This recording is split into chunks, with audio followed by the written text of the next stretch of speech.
Hello everyone, this is Dr. Hopkins recording the next video in our series, and today we're going to talk about the second law of thermodynamics. But before we start, we are going to set up basically the Clausius inequality. This helps us understand what we write in terms of the second law of thermodynamics. So it sets up and kind of explains the second law to some extent, based on first law principles that we already know. Okay, so we have a state function, delta U. So our internal energy change, doesn't matter the path, so reversible is equal to irreversible. Okay, we know this. And so then we can set up the first law, tells us that each one of those are heat plus work. Heat reversible and work reversible. Now those are equal collectively, but remember each one of those are a path function. So then we're going to rearrange this, and we'll put the heat on one side of the equation, and we'll put work on the other side of the equation. Now we've already discussed, kind of the relationship between reversible work and irreversible work, right? And so that one was one of the first things we did when we did first law. And remember, reversible work is the maximum work done by a system or the minimum work done on a system. So we know that the work reversible is, because work is minus PdV, work reversible is always less than the work irreversible. So this part of our equality is always greater than zero. Okay, it's always positive. All right, so then if we do that, well, then we know that we can set this is also greater than zero. So this part, since this is greater than zero and they're equal, this must be greater than zero. And so that means that our reversible heat is always greater than our irreversible heat. Okay.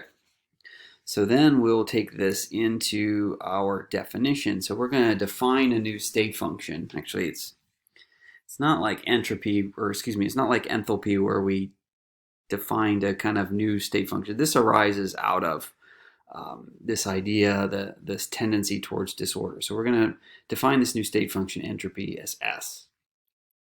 And we're going to say that it is ds, so the change in entropy, is equal to the change in heat in a reversible path divided by the temperature.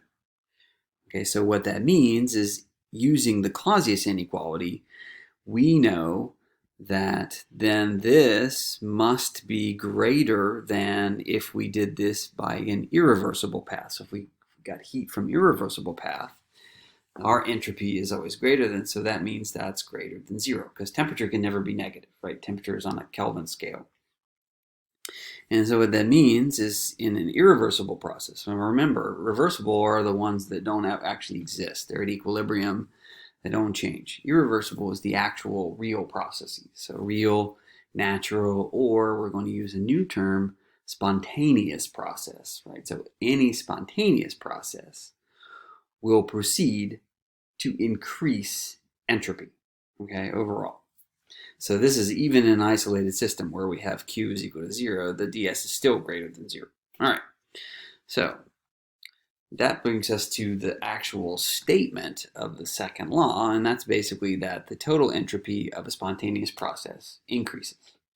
Or another kind of grander sounding statement is that the entropy of the universe increases, right? So, but you got to remember, we're talking about a thermodynamic universe. The universe is just system plus surrounding. So delta S total, so the entropy change in the system and the surroundings, has to always be greater than zero for a spontaneous process.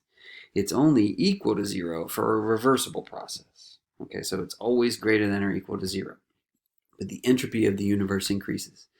Now, there is some cosmological significance to entropy if we think about it. And actually, in physics, it's not as important in chemistry, but we don't talk about it as much in chemistry. But in physics, basically, entropy is described as time's arrow. So if you think about it, we progress through time in one direction. And what is happening at time, since the entropy is always increasing, we are progressing through an increasingly entropic, larger entropic world. All right, so if you think about it, the Big Bang started, everything was complete order, and ever since the Big Bang exploded, entropy has been increasing. The universe has been expanding, things have been moving apart, and so forth. So that's kind of our cosmological significance. We're going to use it in a chemical system, so it's a little bit less, I don't know, philosophical, if you will.